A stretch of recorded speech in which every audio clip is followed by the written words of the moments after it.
E toi whatalo whātua le whaopoponga o tala fōu mo le nei awa uli. E to mua atu I tala mai atu no mamao, na maua se ali I whalani ni poloka auro masiliva I lana tonga la au, e tu sa male tasi te si male wha miliona tala New Zealand lona tawa whai, na maua lea li I le aso tofi taimi whalani, ao eli luma le tonga la au e whai ai lana swimming pool, na o atu I aile au su e lona whale, ma wha atonu ina e mawhaiona tu uma lea li ona ele o lava ni mau e lo ai po ai e ana, ona wa maliu fo I le e ana ina le whanua. Ua whaalili le fia sui o Tara I tutonu le komiti whaatonu, ona o le whaatanga ina o I lātou I se whono na whai ai le pō la solua, o le whono na whai ai sui ngā tofi, na whaaonga ai e sui whiriwhiri a fōu a le Papa Toi Toi Action Team, a lātou sui e to a whā, e whiriwhiri mai ai le taitai whono ma le sui taitai whono o le komiti whaatonu, o le taimi mua lea ua lea ai se sui o Tara I to whinga o le komiti whaatonu, tā loa na whaavai mai le Auckland Super City I le luafi se fulu. A ole I whaia le whono I le afiafi na sawa vani e se sui o Tara e iai a Pulu Rees au tanga vaia to Pou Folau ma lia manaia Lorenzo Kaisara ona ole mata upu e ave e se ai sui o Tara mai to whinga. Na sau no a Pulu o lena taitai whono I le paia inga o mawai ole atu lai mai se fe e sea inga I le vau o Tara ma Papa Toi Toi pe a whaia lea whaai unga e te tauona fe whaasoa I to whinga I le vau pitonu ue lua a ele ole whau malo uma o Papa Toi Toi. Na whaalongo ina le feitau tangata mai o Tara a o whaitau pālota ma whaali ai le fia I le whaai unga na whaia. E to atasi le tangata wa maliu ina ua wheto aise ta avale ma se pasi I Rotorua I le pō na pō. E to alua isi tangata o loo I le whale mai ma le to atolu se furutasi na whaamanu alia ai. O le pasi na o fia I le whaalavelave sa malanga I tamaiti mai lea o ngā Gisborne School ma na whaamaunia mai ua toi te aitua tamaiti e to atolu sa I le whale mai. Sa I Rotorua lea o ngā I le tauvanga mo le kapa haka. E te leisi vaenga whaupopo ua whaupopo e Australia e whaatosi nā tuaitanga ta sa ilinga luenga I New Zealand. Ua moni mau se tasi o tau lea na talosanga mo se avanofa I ngā luenga ma ua whaamautui au se talia I le te leo le fesosoani o lo o fo mai. E ia ili se fululua pasene e ave ese mai le tutongi mo le teo ngā tupe taipei o le Kiwi Saver. Whaapele si iti o le rate pe awha inga nuenga I le whaai unga o le vaiaso. E le ngata I leo le mawalulunga o tutongi e silia atu ma le 5 tala I le itu la o lo o foina mai. E lata I le 10 afe avanofa inga nuenga I au se talia o lo o mawailunga o le sik pe ona lipotia e le liti o New Zealand. Ua polo misile vaenga wha upu whaia le Labour e whaia fuasuenga po wha ata mo le wha au tangata mo tamaita I New Zealand pe a manu malo I le palota tele I le tausanga fou. Na fola siele so upur so I fua malo loina Asia Vero e wha apea o le afe soso ani tele lea e wha aititia I le ngase o le kānesa I le itu pao tamaitai. O tausanga taitasi e se laufitu 5 tamaita I New Zealand e wha maunia le kānesa mo le wha au tangata ai 5 e maliliwa I lava. O le lea o se tutongi mo ia whaata o lona winga o le avave maua le kānesa ma vave ai foe o na fofo ma maua le tonga fitinga. O le cervical screening e mo tamaita I 25 I le ono iwa tausanga ma e 5 tausanga ma whaia ia suenga. O lo o mawafua e tamaita I Pasifika ma Maori I le taimi nei whaapei lato AI Community Services Cards mai lato e 30 tausanga nga I lunga e le I whaia lava nia lato whaata pe ua lewa foe o na tatau na whai. E lua tasi te miliona tala le tupe e whaalu le malo I le tausanga mua mo le whaia fua whaata. O se tasi leo whaalau I loa le leipa sa whaia foi I le palota o le lua whelua tolu. Ua fuafua le ofiso fela wa inga au kilani e whaiani mita mo pakanga ta avale I se vaenga o Ponsonby au kilani. O le fuafuanga e amata tutongi e paka mai leono I le afiafio le asotofi aso wharaile ma le afiafio le astonai I Ponsonby ma nuu tua oi. E le o tutongi a paka I le taimi nei. Ma e silia ma le 20 afe tangata fe pasia ai I Ponsonby I le aso. Ma e tele na paka I awala. E silia ma leono 10 pisinisi I le apito nuu e tatala I afiafi.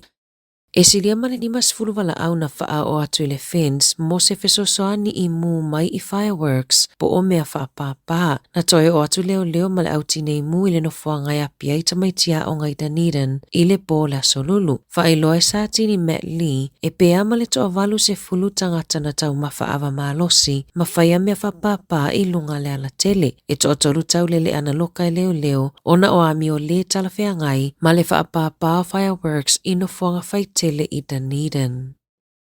O le asofito NOV mai whaangatai saini mo le talosanga o lo otu inatu le malo New Zealand e te talaife malanga inga I le vao New Zealand matu moto le Pasifika e au noma se visa e mo mia. Na lipotie le Radio New Zealand o lo lango malo si le pale mio Sāmoa la aulia na mali e toa le awatea po la tai vao Schmidt le a talosanga ma o lo ofuofu e wha malo sialo na fina wina o le mata upu I feiloa inga mafonotanga ma le malo o New Zealand o le talosanga na whaia anai anai I a Februari. E talosanga ai mo le malanga sa aloto mai o tangata mai le Pasifika I New Zealand ma otometi le mau o le visa asiasi e tolu maasina I le taimi e to ai tau nuu mai ai I New Zealand. O le awhainga ua lewa o na tatala atu I tangata malanga mai I isi atu nuu e ono se fulu o le lalulangi. E tapunia le saininga o le talosanga I le asofito Novema ma ua silia ma le tolu se fulu afe tangata ua mai a sainia. Na ta uele pale mio Sāmoa I sana saunoanga I se fonotanga na whaia I le asofao Novema e whaapea e te tau na whaafaingofi e whewa inga I le vao atu nuu e lua. O le toa tele o tangata I Sāmoa e whai malanga mai I whaalavelave o mea e kalesia ma le tele o fofuanga whaale a inga ai o le papui tele o le ofeanga I mai lātou o le tautalo sangaina ma le whaatalinga o visa. O le asona nafina fuafua e whilo ai ai le palemio New Zealand Christopher Luxon ma la aulia na mali e toa le awatea po la taivao Schmidt le palemio Sāmoa.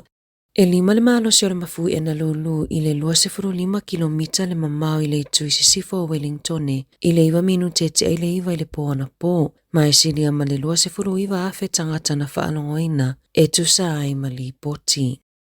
Watu ina mailili poti le coroner I ungo suenga na whaia I le tino maliu o Faith Wegno se fulutolu tausanga le matua le na maliu I le aso se fulutolu Februari luafe lua I whakatane o le tele o le butane gas na mana waina e Faith sa songi malana wo I le afiafi ai le I amata o na tete mapau I le folo le fale na whaatau e Faith malana wo se whangumanongi mai se fale o loa latalatane ma le la whaamoe e o e whaataitai e whaapasi ai tau mawhaia mana Whaalie Rachel Schmidt McLeave o le suesueina tino maliliu e whaapea e le o le taimi mua le nei ua maliwa I se talavou mai le mana waina o le kesi mai se whangumanongi o le luafi se fulutolu sa whaiai fo e suesuenga ini talavou e to atolu na maliliu mai le hafeng po o le mana waina lea o ni kasa.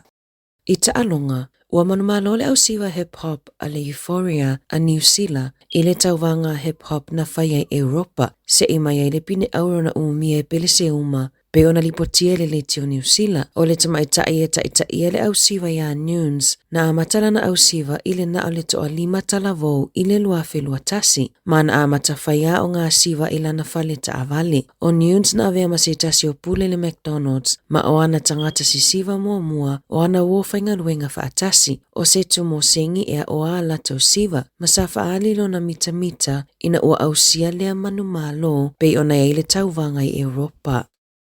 O le aso sa nei aso iwo Novema e taa aloa I le awa le manu Sāmoa ma Brazil I le lua le waveao e sa ili ai se awa noa le manu Sāmoa I le ipo lalulangi I le luafe luafitu. O le au pe ona whaalawi loa mai ua iai Jared Adams numeratasi, lua Millennium Sanerivi, tolu ti e tui maunga, pa Ben Betaya nei, 5 Michael Curry, ono Theo McFarlane, fitu Alamanda Motunga, Valu Jacopo Mapu, Jonathan Taumatene numero iva, Rodney Yona numero sefulu tasi va afau ese apelu maliko, sefulu lua tu mua manu, sefulu tolu melani na nai, Letrao Akiong numero 5, ma Jacob Umanga ile numero 5, o lau fa leo o yailu teru tolai, Titi Lamostele, Michael Alatoa, Taleni Seu, Nico Jones, Connor Tupai, Fale Toi Penny, Malalo Milo. O le aso sa fo i le te ala i titi o le afo le tolu i le awauli e whetau ia i le awa tamaita ia New Zealand ma Aotearoa mo le sailinga siamu pini o le ipo le taamilo sanga mo le Pasifika so o ai ma le taalonga a alii i le vao le kiwi ma le toa Sāmoa i le 5 minute te ai le ono i le afiafi lava o le aso sa. Tala fawia mai le si ufofonga o le lau mua mo le nei vaenga o le awauli.